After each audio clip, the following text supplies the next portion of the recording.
I want you to turn to சகரியா 9ஆம் அதிகாரத்துல திருப்பிக் கொள்ள நான் request you to turn to Zechariah chapter 9.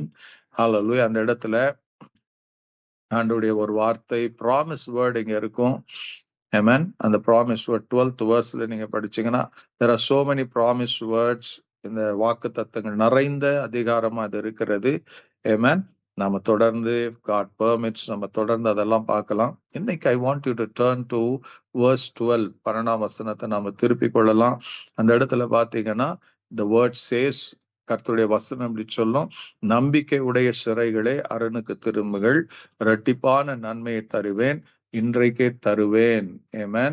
Hallelujah. It's a promise of God. தேவன் இந்த வார்த்தையை கொடுத்திருக்கிறார். Amen. Those who have hope. Amen. நம்பிக்கையுடைய சிறைகளே அரணுக்கு return to the stronghold, அரணுக்கு திரும்புங்கள், இரட்டிப்பான நன்மையை தருவேன், அது இன்றைக்கே தருவேன் என்று எழுதப்பட்டிருக்கும். Amen. Hallelujah. God wants to, அவருடைய it's a character of God. நீங்க பைபிள் முழுக்க படிச்சீங்கன்னா தேவனுடைய குணாதிசயத்துல பிரதானமா இருக்கிற ஒரு குணாதிசயம் என்னன்னா, தன்னுடைய ஜனங்களை அவர் ஆசீர்வதிக்க வேண்டும் என்று விரும்புகிறார். தன்னுடைய ஜனங்கள் ஆசீர்வாதமா இருக்கணும்னு கர்த்தர் விரும்புகிறதை நாம் வேதத்துல பார்க்கலாம். முதல்ல மனுஷனை சிருஷ்டித்த போது the Bible says தேவன் அவர்களை ஆசீர்வதித்தார் என்று வேதம் நமக்கு கற்றுக் கொடுக்கும். ஜெனசிஸ் சாப்டர் 1 verse 20, சாப்டர் 1:28 படிச்சீங்கன்னா கர்த்தர் அவர்களை ஆசீர்வதித்தார். God blessed them. அவங்களுடைய வாழ்க்கையில எல்லாத்திலும் வெற்றி கொள்ளும்படியாக God wanted them to have a successful and victorious life. அதனால் அவர்கள் கர்த்தரை ஆசீர்வதித்தார் என்று வேதம் நமக்கு கற்றுக் கொடுக்கிறது. இந்த சேம் ஒவ்வொரு இடத்துலயும் நீங்க when you look to the history, Bible ஹிஸ்டரியில பாத்தீங்கன்னா தேவன் நோவாவை அழைத்து அவனை ஆசீர்வதித்தார் என்று சொல்லுகிறது. Amen. God, Noah found grace in the eyes of God. தேவன் சொன்னபடி அவன் செய்து முடித்த போது தேவன் அவனையும் அவன் வீட்டார் குடும்பத்தையும் ஆசீர்வதிக்கிறதை நாம் பார்க்கலாம். அதே போல after the fall of Babel, Babel கோபுரத்துக்கு அடுத்து பாத்தீங்கன்னா ஆபிரகாமை அழைத்து தேவன் அவனை ஆசீர்வதித்தார் என்று எழுதப்பட்டிருக்கும். So God is in the business of blessing his people. அவருடைய ஜனங்களை ஆசீர்வதிக்கிறதுல அவருக்கு ரொம்ப மகிழ்ச்சி. பிகாஸ் எதுக்கு ஆசீர்வதிக்கிறார்னா, so because they are his own people, அவருடைய ஜனங்கள், அவருடைய பிள்ளைகள். So எப்படி ஒரு அப்பா அம்மாவுக்கு தன் பிள்ளைகள் தாங்க இருக்கிற நிலைமை காட்டிலும் ஒரு உன்னதமான ஒரு உச்சிதமான நிலையில வாழணும்னு ஆசைப்படுறது போலவே அவங்க பிள்ளைங்க ஆசீர்வாதமா இருக்கணுங்கிறதுக்காக பெற்றோர்கள் என்ன பண்ற, நிறைய உழைக்கிறாங்க, நிறைய கஷ்டப்படுறாங்க, நிறைய சேர்த்து வைக்கிறாங்க. எதுக்குன்னு கேட்டீங்கன்னா, எனக்கு அடுத்து என் பிள்ளைகளுக்கு தானேன்னு சொல்லுவாங்க. ஆமென். ஆனா நம்முடைய தேவன் அப்படி அல்ல. ஹalleluya. எனக்கு அடுத்துன்னு சொல்ல மாட்டார். ஹalleluya. They are my people. They are my people. அவர் சொல்லுவாரு, what ever I have is for my people. என்னுடைய ஜனங்களுக்காக தான் நான் வைத்திருக்கிறேன். ஆமென். ஹalleluya. அவர்கள் ஆசீர்வாதமா இருக்கணும். இந்த பூமியில எதுக்கு ஆசீர்வாதமா இருக்கணும்னா, இது அவர்கள் வித்தியாசமா இருக்கணும். என்னங்க, ஹalleluya. They had to live, மற்றவர்களுக்கு முன்பாக ஒரு வித்தியாசமா அவங்க இருக்கணும்ங்கிறத விரும்பிதான் கர்த்தர் என்ன பண்றாரு, அவர்களை அழைத்திருக்கிறார், ஆசீர்வதிக்கிறதை நாம் பார்க்கலாம். இஸ்ரவேல் மக்களை தெரிந்து கொண்டு அடிமைத்தனத்திலிருந்து வெளியே கொண்டு வந்த பிறகு கூட the whole 40 years there was a difference. ஒரு வித்தியாசத்தை நாம் அந்த இடத்துல பார்க்கலாம். ஆமென். அந்த ஆசீர்வாதம் அவங்களுக்கு எப்படி இருந்ததுன்னு பாத்தீங்கன்னா, வேதம் சொல்லுகிறது, அவர் பகலிலே மேக ஸ்தம்பமும் இரவில் அக்கினி ஸ்தம்பமும் அந்த 40 வருஷம் அவர்களோடு இருந்ததாம். Even though the people of Israelites were never perfect, அவர்கள் தேவனை 10 முறை சோதித்தார்களாம்.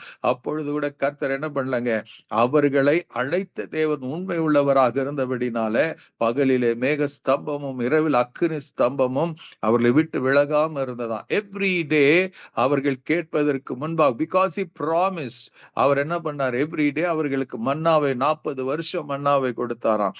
ஆமென். அந்த 40 வருஷத்துல வேதம் சொல்லுகிறது, அவர்கள் கால்கள் வீங்காமல் காத்து கொண்டாராம். அவர்கள் பாதரட்சைகள் தேய்ந்து போகலையாம். அவருடைய வஸ்திரங்கள் பழமையாய் போகலையாம். ஆமென். God gave us, அவர் நல்ல ஆவியானவர் அவர்களுக்கு கொடுத்தாராம் அவர்களை நடத்தும்படியாக.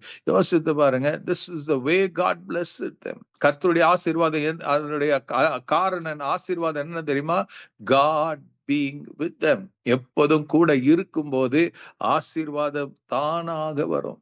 தானாக கர்த்தர் ஹல்லேலூயா அவர் கொடுக்கிறவரா இருக்கிறார். இந்த இடத்துல கூட பாத்தீங்கன்னா இஸ்ரவேல் மக்களுக்கு அவர் சொல்லுகிற ஒரு என்ன சொல்றாருன்னா, hallelujah, return to the stronghold you prisoners of hope. எந்த பிரிசனர்ஸ்ங்க? ஏதோ ஒரு இக்கட்டுல ஒரு பாவத்துல மாட்டி கொண்டிருக்கிறவர்களுக்கு அல்ல, அதுல அடிமைப்பட்டவர்கள் அல்ல, அதுல சிறையில இருக்கிறவர்கள் அல்ல. அவர் யாரு எந்த சிறையில இருக்கிறாங்களா? நம்பிக்கையுடைய சிறை. those who are prisoners of hope. இந்த சத்தத்தை கேட்கிற உங்களுக்குள்ள ஒரு கேள்வி, எத்தனை பேர் நம்பிக்கையில சிறைப்பட்டு இருக்கிறீங்க? in your hope. கர்த்தர் எனக்கு நன்மையானது செய்வார், கர்த்தர் எனக்கு விடுதலை. வியாதியோட இருக்கிறீங்களா? do you have hope that God will heal your body? கர்த்தர் எனக்கு சுகத்தை கொடுப்பார். பிரச்சனைகளோடு இருக்கிறீங்களா? do you have hope that கர்த்தர் இந்த பிரச்சனைகள் இருந்து என்னை வெளியே கொண்டு வருவாரு? ஹல்லேலூயா. அந்த நம்பிக்கை உங்களுக்கு இருக்குது. இங்க கர்த்தர் சொல்லுகிற அந்த நம்பிக்கை. do you have hope? do you have you present yourself in hope? நம்பிக்கையில நீங்க உங்களை சிறைப்படுத்தி கொண்டு இருக்கிறீங்களா? அந்த நம்பிக்கை எந்த நம்பிக்கையில? கர்த்தர் மேல இருக்கிற நம்பிக்கையில உங்களை சிறை. as you have bound yourself in hope upon the Lord. அவர் மேல் நம்பிக்கையா இருக்கிற மனுஷன் பாக்கியவான் எழுதப்பட்டு இருக்கிறது. Amen. Have you bound yourself? உங்களை நீங்களே சிறைப்படுத்தி கொண்டு, அவர் மேல வச்சிருக்கிற நம்பிக்கையில உங்களை சிறைப்படுத்தி கொண்டு இருக்கிறீங்களா? ஆண்டவர் சொல்றாரு, இஃப் நம்பிக்கையுடைய சிறைகளே அரணுக்கு திரும்புங்கள். எங்கங்க? Return to the stronghold. அந்த ஸ்ட்ராங் ஹோல்ட் யாருங்க? It's Christ Jesus. If you have bound yourself in hope, அவர் சொல்றாரு, come back to God. Your stronghold is Jesus. Amen. நீங்க அவர்கிட்ட வாங்க. when you come back to him, அவர் சொல்லுவாரு, I will give you double fold. ரெட்டிப்பான நன்மையை தருவேன். அது இன்றைக்கே தருவேன். இன்றைக்கு தரேன்னா இப்ப நாங்க இந்த வசனம் கேட்ட மாத்திரத்துல don't ever have a wrong impression that இப்போ ஆண்டவர் செய்வார். The moment you come back to God, if you have hope, நீங்க நம்பிக்கை குறிச்சு பேசலாம். கர்த்தர் கர்த்தர் கர்த்தர் கர்த்தர்ன்னு பேசலாம், அவர் மேல நம்பிக்கை வச்சிருக்கிறது பேசலாம். But God says, don't stand away from me. என்னை விட்டு தூரம் இருக்காதீங்க. உண்மையாய் அவரை நோக்கி கூப்பிடுங்கள். கர்த்தர் சமீபமா இருக்கிறாராம். Amen. Call unto him. உண்மையா கூப்பிடுங்க. Make sure that your life is aligned with God. நம்பிக்கை வைக்கிறது பெருசு இல்ல. ஆண்டவர் சொல்றாரு, நம்பிக்கையோடு என்ன பண்ண சிறைப்படுத்தி கொண்டு இருக்கிறீங்களே? why do you want to be stay away from me? I want you to be closer to me. என் பக்கத்துல இருக்கணும், என்னோட இருக்கணும். நான் உன்னோட இருக்க விரும்புகிறேன். ஹல்லேலூயா. சொல்லுவார், நீ போகிற இடமெல்லாம் நான் உன்னோட ஒரு யாக்கோபுக்கு நான் வாக்குத்தத்தம் கொடுப்பாரு. ஹல்லேலூயா. I'll be with you everywhere you go. I will be with you. ஆமென். அதோட அர்த்தம் என்ன தெரியுமா? நீ என்ன நம்பிக்கையா கொண்டு இருக்கிற.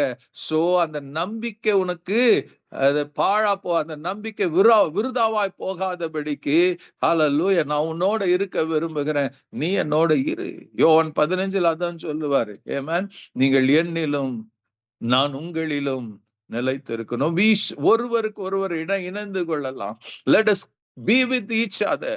Hallelujah. Then அப்போது நீங்க கேட்டுக்கொள்வது எதுவோ அது உங்களுக்கு கொடுக்கப்படும். God wants to give a double portion. நீங்க நம்பிக்கை உடையவர்களா? நம்பிக்கை. If we are prisoners of hope and if we come to the stronghold, சொல்றாரு, இது 2க்கு பதிலா நான் 2 மடங்கு இரட்டத்தனையான நன்மை கொடுப்பேன். Amen. ரெட்டிப்பான நன்மை. என்ன நன்மைங்க? Because you have hope in me, there is a blessing. Because you come and என்னை தேடி நீ வருகிறபடினால, ஹல்லேலூயா, நான் உனக்கு 2க்கும் நான் 2 நன்மையானது உனக்கு கொடுப்பேன். ஹல்லேலூயா. அது எப்ப கொடுப்பேங்க? ஆண்டவர் சொல்றாரு, when you come to the place of blessing, when you come with hope, எப்ப நீ வருகிறையோ அன்னைக்கு சொல்ற, அது இன்னைக்கே உனக்கு உண்டாகும். இன்னைக்கே உனக்கு நன்மை உண்டாகும். இன்னைக்கே இரட்டிப்பான இன்னைக்கே உனக்கு ஆசீர்வாதம் உண்டாகும். Hallelujah. God doesn't say நீ வந்து பார்த்துக்கலாம்.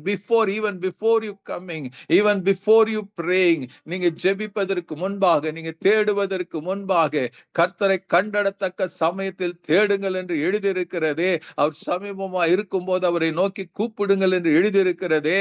even before நீங்க ஜெபிக்கிறதுக்கு முன்பாக, நீங்க கேட்கறதுக்கு முன்பாக, நீங்க தேடுவதற்கு முன்பாக, ஹalleluya, உங்க விசுவாசத்தை நீங்க ரிலீஸ் பண்றதுக்கு முன்னாடி, நீங்க நம்பிக்கையோடு நீங்க கேட்கறதுக்கு முன்னாடி கர்த்தர் இந்த வார்த்தையை சொல்றார். Amen. Even before you start praying, believe that God is speaking to you. தேவன் நம்மோடு பேசுகிறவரா இருக்கிறார். Amen. நீங்க ஜெபிக்க even before you start, உங்க வாயிலிருந்து சொல் பிறவாததற்கு முன்பாகவே, அதற்கு முன்பாக கர்த்தர் சொல்லுகிறார், நம்பிக்கையுடைய சிறைகள் அரணுக்கு திரும்புங்கள், இரட்டிப்பான நன்மையை தருவேன். Amen. Hallelujah. Return to your stronghold. Don't stay away from Christ. Amen. நீங்க இயேசுவை விட்டு தூர விலகி இருக்கும் போது the enemy comes and takes his place. அவன் என்ன பண்றாங்க? வந்து நடுவுல புகுந்து விடுகிறான். அதுதான் நாம இந்த மத்தேயு 13 கூட வாசிக்கிறோம். அந்த உணர்வு இல்லாம நான் வசனத்தை கேட்கும் போது அவன் வந்து என்ன பண்றானா, சத்ரு வந்து உடனே அந்த வசனத்தை இருதயத்திலிருந்து திருடி கொண்டு போய் விடுகிறான். He comes and steals away the word. எதுங்க? ஆசீர்வாதத்தை கொண்டு வருகிற வார்த்தை. Amen.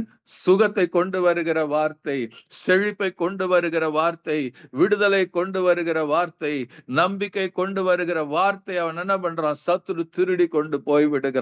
உணர்வு இல்லாம கேட்கும் போது, ஏதோ கேட்கிறோன்னு கேட்கும் போது the devil comes, the enemy comes, he comes and takes away.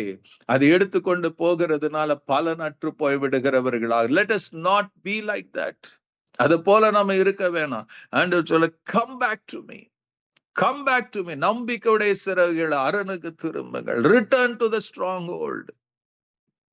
You may have hope, but come back to me. Hallelujah. நீங்க லூக்கா 15 பாத்தீங்கன்னா we talk more about the prodigal son பத்தி பேசுவோம். பெரிய மகனை குறிச்சு அவ்வளவா நம்ம பேசுறது காரணம் என்னன்னா, hallelujah, he died much. அவன் வந்து he was obedient to his father. அவன் எப்போதும் கீழ்ப்படிந்தவனாகி, he never ever did anything that was against அவருடைய அப்பா தகப்பனுடைய சித்தத்துக்கு விரோதமா எதையும் செய்யல. he did everything that his father wanted. Amen. அப்போ தன்னுடைய தம்பி வந்து எல்லாத்தையும் இழந்து போய் வரும்போது அவங்க அப்பா வந்து கொண்டாடுறத பார்த்து he gets agitated. Hallelujah. அவன் அஜிடேட் ஆகி வருத்தப்பட்டு கொண்டு இருக்கும் போது அப்பா அவங்கிட்ட தேடி வராருங்க. God comes to him. எதுக்குங்க? Amen. இந்த இடத்துல பாத்தீங்கன்னா, இந்த காணாம போன அந்த கெட்ட குமாரன் அவன் தேடி வரும்போது அப்பா அவங்கிட்ட போறாரு. இங்கே இவன் வெளியே நின்று விடுகிறான், அப்பா அவனை தேடி போறாரு. Amen. Hallelujah. அவன் தேடி போற somebody would have gone said, உங்க பெரிய மகன் ரொம்ப வருத்தத்தோட இருக்கிறான், அவர் அவனை தேடி போய் என்ன சொல்றாருங்க? Hallelujah. அவர் சொல்றார் 31ஆம் வசனத்துல, அப்பொழுது அதற்கு தகப்பன், மகனே, நீ எப்பொழுதும் என்னோடு இருக்கிறாய், எனக்குள்ளதெல்லாம் உன்னுடையதா இருக்கிறது. ஹல்லேலூயா. அப்பா என்ன சொல்றாருங்க? உங்க தம்பி போயிட்டான், அவன் என்ன பண்ணாங்க? ஹல்லேலூயா, மரித்தான், திரும்ப உயர்த்தான், காணாம போனான், திரும்பவும் காணப்பட்டான். அதனால நம்ம சந்தோஷப்படலாம். Let us rejoice. அவன் திரும்பி வந்ததுனால நம்ம சந்தோஷப்படலாம். பட் ஆனா நீ எப்படி தெரியுமா? அவர் சொல்லுவாரு, நீ எப்போது என்னோட இருக்கிற. There is a total differenceங்க. அப்ப பெரிய மகனை பார்த்தா வருத்தத்தோட இருக்கிறவனோ, நீ எப்போது என்னோட இருக்கிறாய். Amen. எனக்குள்ளதெல்லாம் உன்னுடைய. Everything I have is yours.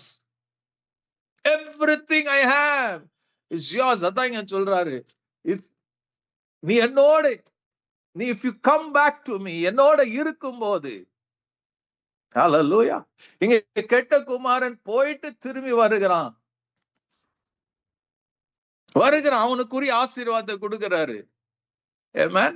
It's by grace அவனுக்கு கொடுக்கிறார். ஆனா பெரிய மகனுக்கு என்ன சொல்றான்? நீ எப்போது என் கூட இருக்கிற. அப்ப கர்த்தருடைய விருப்பம் என்னங்க? நம்பிக்கையுடைய சிறைகளே அரணுக்கு திருங்கள். I want you to always be with me. நீ என்னோட எப்போதும் இருப்பாயானால் என்னுடையதெல்லாம் உன்னுடையது தான்ப்பா. Everything I have is for you. Amen. அவர் என்ன சொல்றாருங்க? Hallelujah. Even though it is mine, but it's not mine. நான் உனக்கு வச்சிட்டு இருக்கேன், உனக்கு கொடுத்துட்டு இருக்கிறேன். That is a blessing of God. எத்தனை பேருக்கு அது புரியுதுன்னு எனக்கு தெரியாது. But you can just raise up இந்த நேரத்துல. Hallelujah. நீங்க என்ன பண்றீங்க, ஏது பண்றீங்கன்னு தெரியாது. Just don't get agitated. Just come back to God. Amen. நம்பிக்கையுடைய சிறைகளை அருணுக்கு திரும்புங்கள். Amen. Return to the stronghold, your prisoners of hope. நம்பிக்கை இருக்கிறவங்க. இந்த கெட்ட குமாரனுக்கு பாருங்க, எங்க அப்பா வீட்டுக்கு போனானா ஒரு நம்பிக்கை அவனுக்கு. He had an hope. என்ன ஹோப்புங்க? அவன் நினைச்சான் எங்க அப்பாவுடைய வேலைக்காரர்கள்ல வீட்டுல இருக்கிற வேலைக்காரன் ஒருவன நான் வேலைக்காரனா இருக்கணும்னு. ஆனா அப்பாவுடைய மனசு என்னங்க? நீ வேலைக்காரன் இல்லையா, எப்போதும் என் மகனை தான். நீ காணாம போயிட்ட, தவறான வழியில போயிட்ட, திரும்பி வந்து இருக்கிற. I am going to give you, மறுபடியும் ஒரு வாழ்க்கை நான் கொடுக்க போகிறேன், மறுபடியும் நான் உன்னை ஆசீர்வாதம். ஐ எம் அக்செப்டிங் as என்னுடைய மகனா நான் உன்னை ஏற்றுக்கொள்ளுகிறேன். That is the principle of God. Amen. நம்பிக்கையுடைய சிறைகளை, those who have hope. இந்த மகனுக்கு என்னங்க? கெட்ட குமாரனுக்கு என்ன இருந்துச்சுங்க? ஏதாச்சும் உனக்கு கிடைக்கும். when I go back to my father, I will get something. I will get back something. அவன் எதிர்பார்த்தது ஒண்ணு, அவன் எதிர்பார்த்ததுக்கு மேலதான் அப்பா கொடுத்தாரு. So the same thing. ரெண்டு பேருக்குள்ள ஒருத்தன் வந்து காணாம போயிட்டு வந்தான், ஒருத்தன் வருத்தப்பட்டு வெளியே நின்னான். ஒருத்தனுக்கு சொல்றாரு, அவன் திரும்பி வந்தான்ப்பா, அவனுக்கு உரியதை நான் கொடுத்திருக்கிறேன், ஆனா எனக்கு இருக்கிறது எல்லாமே உன்னோட இதுதான். Amen. Everything I have, அது it's just for you. Everything I have, அது உன்னுடையதா இருக்கிறது, என்னுடையதெல்லாம் உன்னுடையதா இருக்கிறது. Amen. Hallelujah. So கர்த்தர் நிச்சயமாக இந்த நாள்ல கூட அவர் எழுதி இருக்கிற வார்த்தையின்படி God is faithful to his promise. அவருடைய வார்த்தையில உண்மை உள்ளவரா இருக்கிறார். So let us surrender to God. தேவனுடைய கரத்துல விட்டு கொடுக்கலாம். நீங்க எங்க இருக்கிறீங்க யோசித்து பாருங்க. எந்த இடத்துல இருக்கிறீங்க? கெட்ட குமாரனை போல திசை தப்பி போயிட்டு அப்பா கிட்ட வரணும்னு நினைக்கிறீங்களா? இல்ல பெரிய குமாரனை போல வருத்தப்பட்டு வெளியே நிக்கிறீங்களா? ரெண்டு பேரும் அப்பா சொல்றார், I want both to be with me. உனக்குரியது உனக்கு கொடுக்கப்படும், உனக்குரியது என்னுடையதெல்லாம் உனக்குரியது. Amen. That is the blessing of God. When you come back, when you come the very next moment, அவர் சொல்றார், நீ என்னைக்கு வரையோ அன்னைக்கு இன்றைக்கே தருவேன். When you come back to God, the same day God will bless you with blessings of abundance. Hallelujah.